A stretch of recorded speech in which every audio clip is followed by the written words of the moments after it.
Welcome in, ladies and gentlemen, to another edition of the On the Pony Express podcast. Happy Friday. I am Billy Embody. Thanks for listening to us. We've got a loaded show for you guys today. ESPN analyst Dana Boyle joins us on the show, as well as Miami offensive lineman Francis Mauigoa, as we roll out some of our interviews from ACC Media Days just earlier this month, or I guess last month now as you're listening to this. So I hope you guys enjoyed those.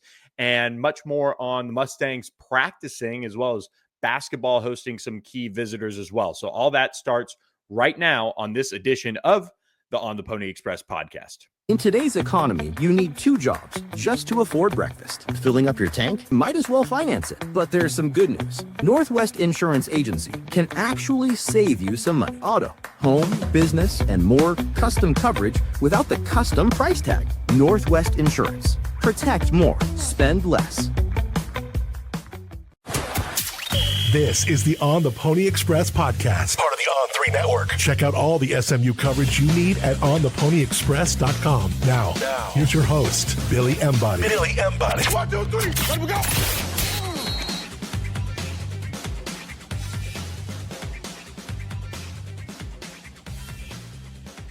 That's right. It is August, so we know that SMU plays football this month.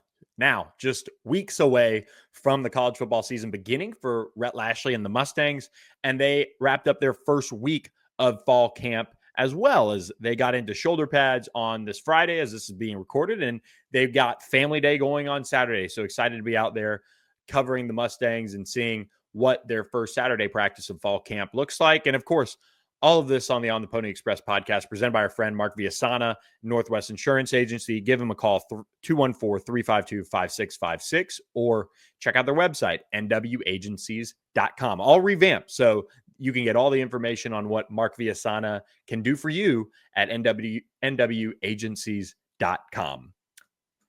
Just wrapped up a fun lunch with some of our subscribers on this Friday after practice this morning, where the team spent half the time on the practice field before moving into the Armstrong Fieldhouse. Of course, good catching up with our friend and podcast partner, Bill Armstrong of the Walking Strong podcast on Thursday, as this seems like the time of year now that things are picking up. Fall camp is underway.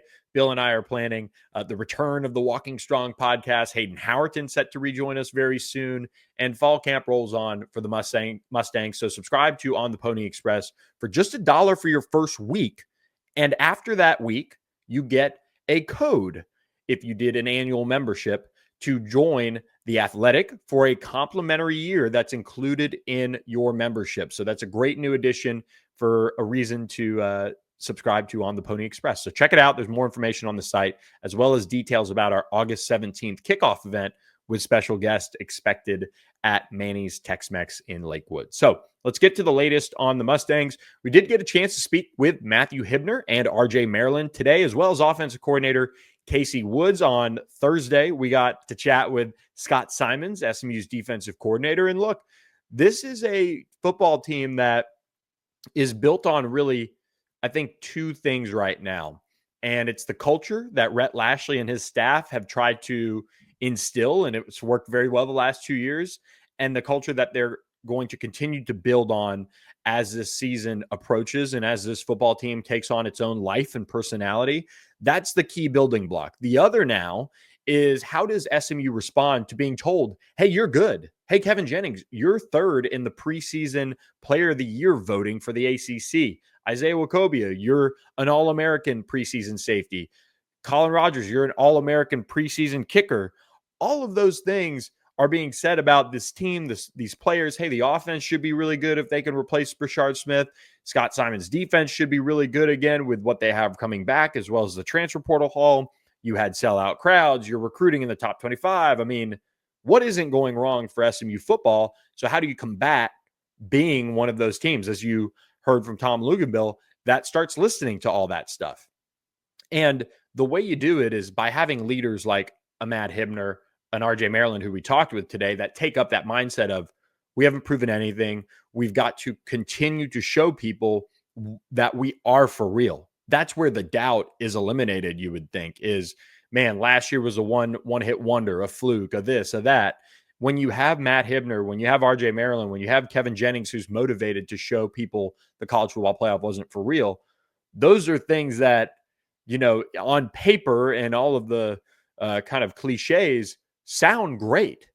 It's about this team building on those and sticking to that will help them make sure they don't necessarily read those press clippings, like you could argue was a part of the issue in the first 3 games of SMU's 2024 season. After BYU, and you remember Kobe Wilson was on the podcast at one point and talked about this. They had a meeting that it wasn't good enough. It wasn't up to the standard.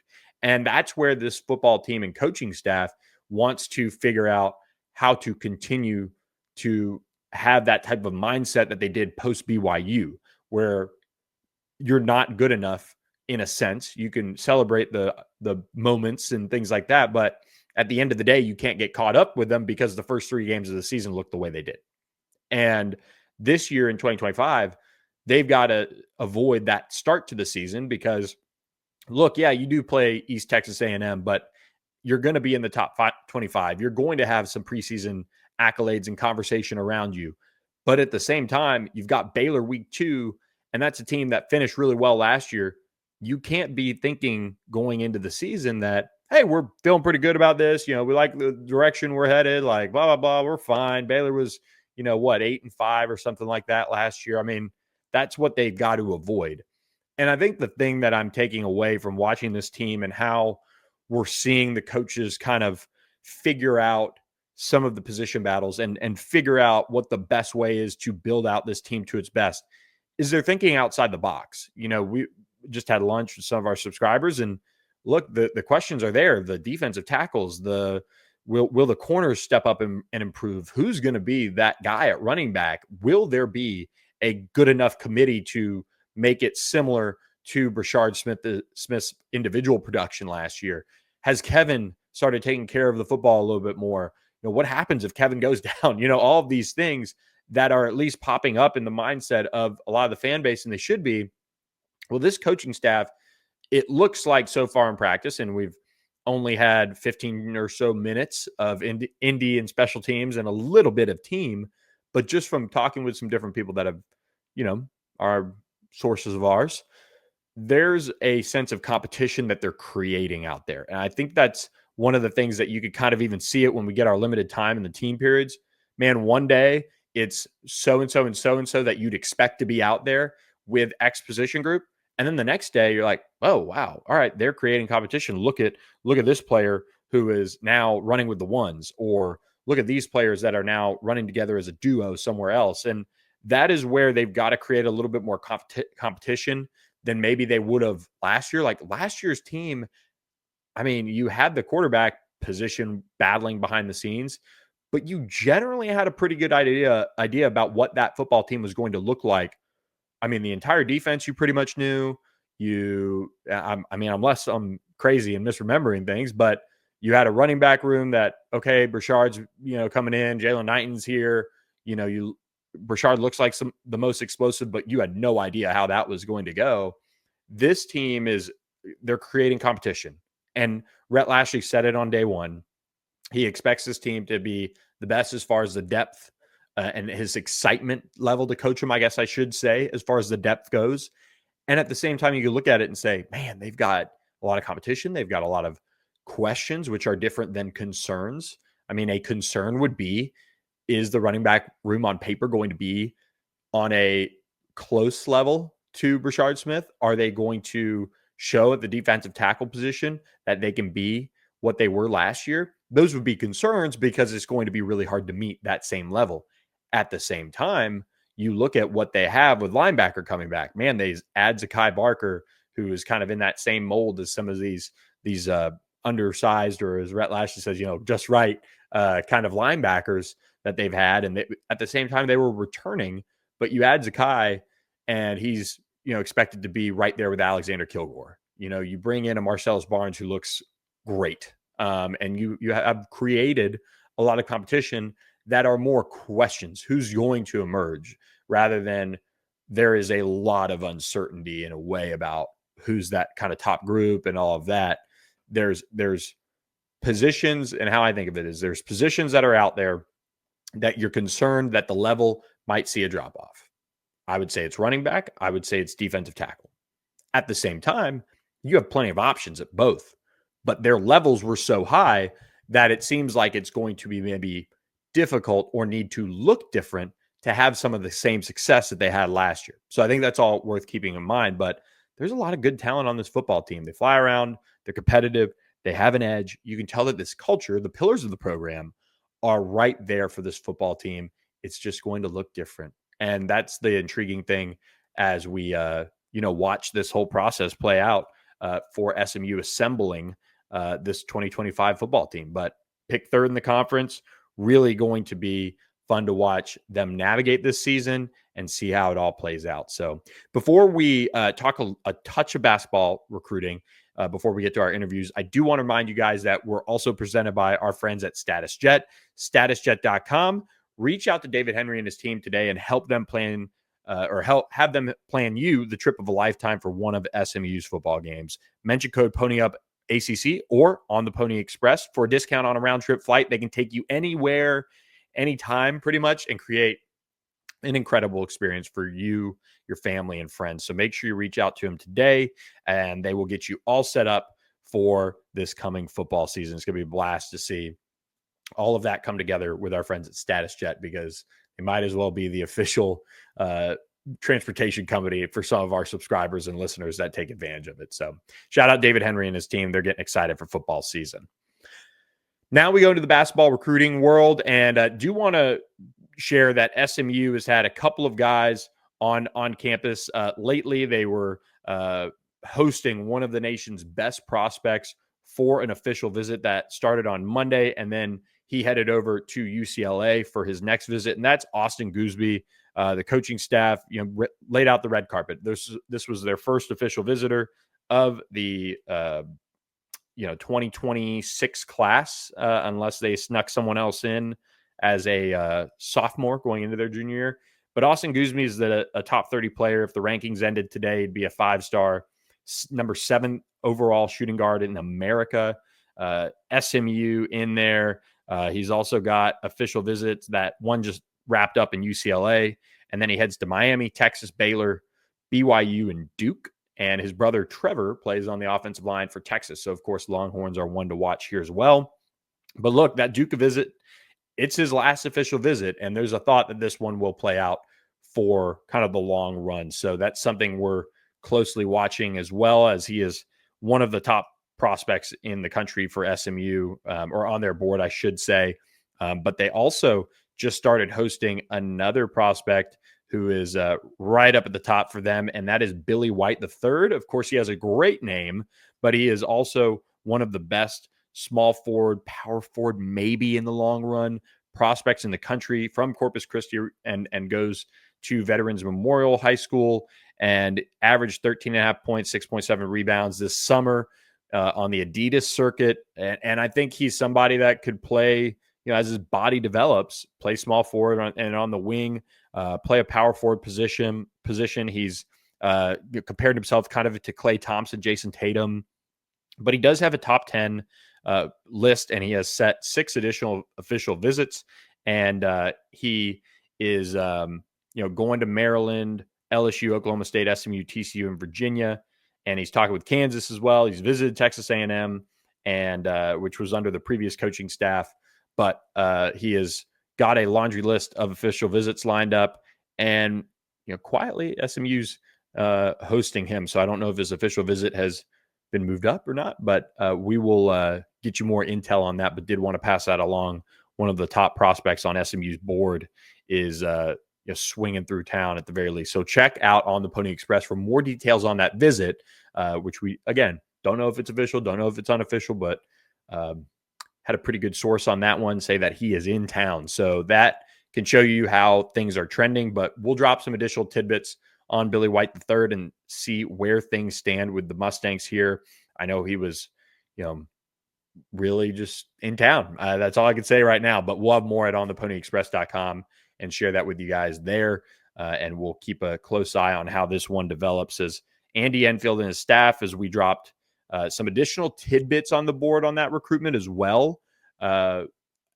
Is taking a very targeted approach to the 2026 class. So make sure you subscribe to On the Pony Express for more on that, and we'll get you up to date on what else is going on with SMU Basketball Recruiting as they look to match one of their best classes in program history. So before we go to our first interview with Dana Boyle, do want to remind you guys to check out our friends at the Thomas Auto Group. Mention On the Pony Express for employee pricing on new or a pre-owned vehicle on their lot. Go to thomasautogroup.com to check out their entire selection, see what fits best for you, learn about the Thomas Promise, and more with our friends at the Thomas Auto Group.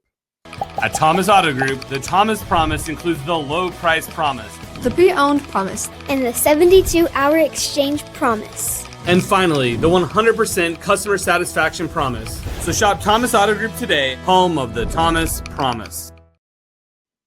So, look, guys, we're really excited for you guys to enjoy these interviews with Dana Boyle of ESPN, as well as Francis Mauigoa of Miami. So hope you guys enjoy them. We'll be out of practice again on Saturday. A lot more recruiting tidbits as well on both football and basketball to come at On the Pony Express with some key decisions down the pipeline. But we hope you guys enjoy these interviews, and we'll catch you next time on another edition of the On the Pony Express podcast. Welcome back to the show. Really excited to now be joined by Dana Boyle of ACC Network and ESPN. Thanks for stopping by. Yeah, thanks for having me. This is great. I love football season. It's about time for talking season to be over, and we will get you talking a little bit more before fall camp starts up for these ACC programs and around the country. But you were here, or you were there for SMU's kind of entire run. You saw different bits and pieces of that 2024 season. Let's go back to one of the biggest decisions of Rhett Lashley's young head coaching career. He makes a move to go with Kevin Jennings. You guys were on the ground there. Take us back to what that was like to cover and how it ultimately unfolded from your eyes. Well, I think Rhett Lashley, the head coach, handled it as best as anybody could. I think being a former student athlete, like, that's a delicate conversation you have to have. And Preston Stone is a great kid, and he's a great quarterback. And I think the move to Kevin Jennings, could have gone one or two ways. Like, Preston Stone could have easily folded up his chair and said, like, I'm done and I'm not going to help the team. But he was such a consummate pro that I think that starts from head coach Rhett Lashley. And you saw what Kevin Jennings did on the field. I mean, he's dynamic. He can run. He can throw the ball, like unorthodox things in so many ways. So the switch obviously lent them to have a really successful season. But I don't think Kevin Jennings would have been as successful if Preston Stone wasn't fully on board. So I applaud both of them for that kind of effort. And that quarterback situation was almost a microcosm of the culture at SMU that Rhett Lashley as took his time in building. So what can you say, and how important do you think it is nowadays with the transfer portal and all these moving parts to try and have a steady culture in a football program? I think it's really difficult. I mean, almost in some ways impossible, but I think from the various sports that I cover, it starts with the relationship piece. And if you don't have the relationship with your student athletes, like, you will not be getting the most out of them. And I think Rhett Lashley and company and his staff, just from spending so much time around their program, we would joke that, like, we're their traveling crew. We had them like 3 or 4 weeks in a row.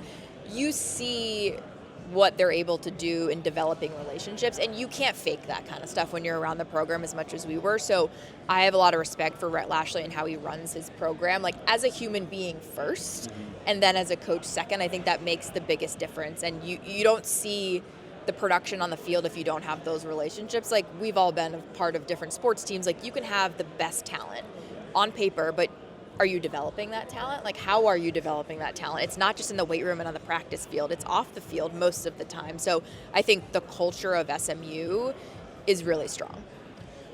You saw Kevin Jennings do some dynamic things out there. That would lead to plenty of fanfare around the program, the crowd starting to sell out Ford Stadium. The atmosphere, like we were talking about before we got on the air, so to speak, you weren't there before, and it was kind of sad at times, but it turned into an incredible environment for late in the season with some of those key games as well.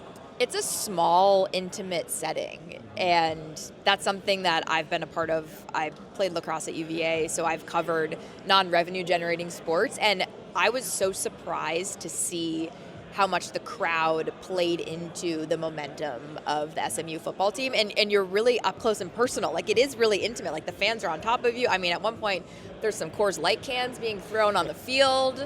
I mean, everybody was having a good time, but the atmosphere I really walked away from the Boulevard. Is that what it's called? I didn't have a chance to participate in the Boulevard, but I did make sure I went out pregame.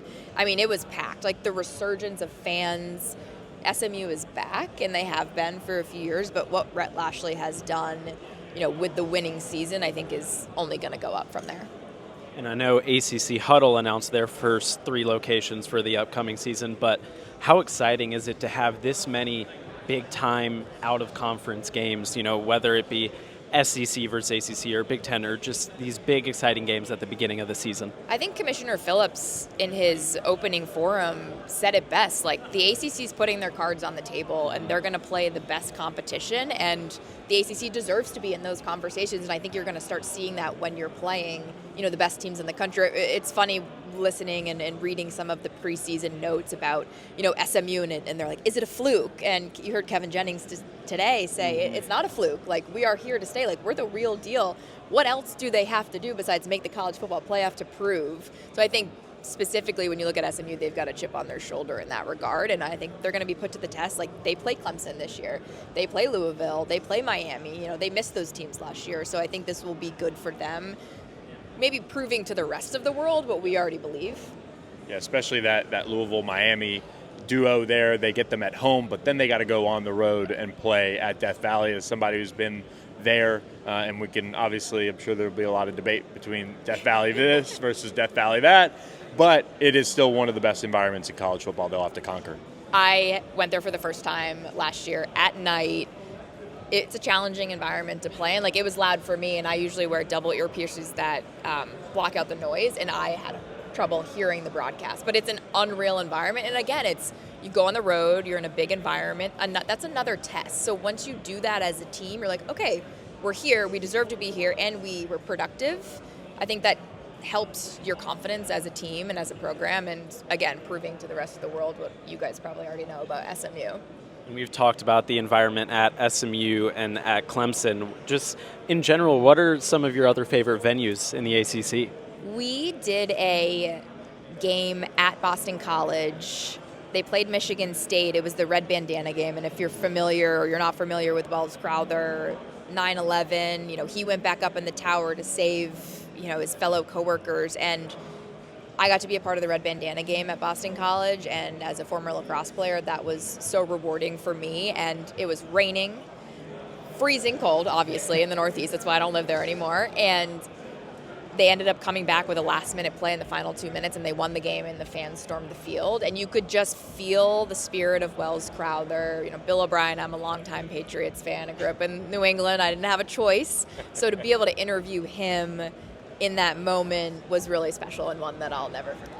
I believe SMU gets the red bandana game this year as well. So maybe we'll see you up there again, and we appreciate you stopping by with us on the On the Pony Express podcast. Yeah, thanks for having me. Appreciate you guys. The On the Pony Express podcast is presented by our friends at AKM Turf and Greens.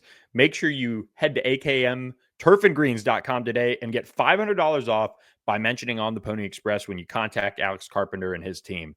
They can do some incredible backyard work. I saw they did an indoor putting and chipping facility that is just incredible. So a lot of great work being done by our friends at AKM Turf and Greens. Have them come out today and do an estimate and see what they can make your backyard into. This is a great time of year to get it ready for football season, and their team can help you out in Texas. And now just recently, see if you fit into their location and reach into the state of Arkansas. So exciting stuff for AKM Turf and Greens as they continue to expand who and how far they can serve on building out your incredible turf and greens backyard of your dreams. So make sure you reach out to them today. Again, mention On the Pony Express for $500 off your project today. That's akmturfandgreens.com. Give them a call. Welcome back to the show live from ACC Media Days here in Charlotte. We've got a big man joining us from Miami, Francis Mauigoa, 3-year starter at right tackle for the Canes. Thanks so much for stopping by with us on the show. No problem. Thank you for having me on there. Of course. What does a day like this mean to you, being one of the veterans for this Miami team that comes in with so much hype and praise and all of those things, and now you get to share what makes you excited about your team this year? It's a blessing. I'm excited to be here to represent not only myself but the University of Miami, and to be able to talk about what we got going on. I want to ask you about the offensive line because there's a lot of change going on the rest of the offense. We talk about the receivers, the running back room, and of course that quarterback. How important is it for you guys to try and hit the ground running as soon as possible when the season starts so that you can give the holes for the running back to run into and give time for Carson Beck to find his new receivers? Yeah, so our whole mentality as an offensive lineman group, we set the tone for the whole team. We set the standard, and we're down, we're pounding, and we're knitting. We're just out there, just working our butt off, just so that we can give our guys, Carson Beck, some time to throw the ball and make some plays. Your head coach Mario Cristobal is an offensive line guy. What's it like now that you've had multiple years with him, and just how much does he stay involved with your group? Yeah, he's with us most of the time in practice. This guy, if he sees something wrong, he's gonna kill you until you get that in your mind. He's a great leader. He's a great coach. And with him and Coach Mirabal, those two are abnormal. These two push us to beyond our limits, and I think that's what makes us a great offensive lineman. And to flip over to the defensive side, Miami brings in a new defensive coordinator this year in Corey Heatherman. What have you seen from that group? I know it's still early on, but what can we expect as fans and as neutrals from the Miami defense? Oh yeah, our defense has been stacked. Coach Cristobal and Coach Heatherman has done a great job recruiting for our defense, and it's going to be a whole different type of mindset coming in here. We're ready to dominate, and defense wins championship games, and I feel really, really good about this defense. I've seen a lot of great things, and I've seen things that I've never seen before with this defense, so I'm really excited for it. You guys got Carson Beck coming in. He's been a winner. He's led Georgia to so much success. Now he comes to the ACC. What is that like? I know you guys went through it with Cam Ward, but what is that like having somebody come in, change their scenery and adjust to a new offense, and you get to see him up close and personal on the fly doing that and trying to assimilate into the team as well? Yeah, Carson Beck has been a great leader. First day in, I texted him that I won't let anybody touch him, and he's been a great leader. He's been in our offensive meeting, asking questions about the protection and all these stuff. And so he got that, he got experience, obviously, but he still got that mindset of, wanting to win with him coming to Miami. And, with that experience at Georgia, winning a national championship, he knows, what we need to do to get to that level. And, he's been awesome about it, and he's been working his butt off too. It's different in college, obviously, but the NFL, sometimes teams are always looking for that Super Bowl experience, that winning experience to kind of change the trajectory of a team. Do you feel like a little bit of that with Carson coming in, that just kind of, I've been there, I've done all this, here's what we need to do, and maybe it's not coming from a coach or somebody like that? Yeah, Carson Beck, he's very much a chill guy. He's very, open-minded, and he learns a lot from our OC, and he's been talking to us linemen about everything, about slide protection, and he's learning everything about it so that he can, play confidently. And so, yeah. Got a question about the schedule because the ACC is going to be competitive, but you guys have a very fun out-of-conference schedule. Week 1 at home against Notre Dame, and then later on home against Florida as well. So just how exciting is it knowing you have those big games right at the start of the season? It's great because then we can show everybody what we're made of. Last year they were talking about soft schedule, but I feel like every team we played was, they have some certain sense of competitiveness in them. And so that way, we focus at one game at a time. So right now we're focusing on fall camp, but obviously, games are won, before the game started. So in today's day and age of transfers, of NIL rev share now. First of all, congrats. Hopefully the rev share payment hitting soon, I'm sure. But you stayed. You've stayed locked in with this program. How gratifying would it be to see you guys break through, get to Charlotte, and end up in the college football playoff when it's all said and done? Yeah. So last year when we fortunately didn't get the ending that we wanted, I decided to stay, and because I wanted to make sure I leave here with something. I wanted to make sure that I get something out of Miami, and I get to make an impact here at the University of Miami. And yeah, so this year we're down to grinding again, and yeah, hopefully we get to come here to Charlotte again. Got anything else? Yeah, I think that's all. Awesome. Thanks so much for joining us, Francis Mauigoa, third-year starter for the Canes. Appreciate the time. Thanks for coming. Thanks for listening to the On the Pony Express podcast with Billy Embody. Follow us on your socials on X at SMU3 and on Instagram at On3SMU. And keep it locked to OnThePonyExpress.com for more coverage.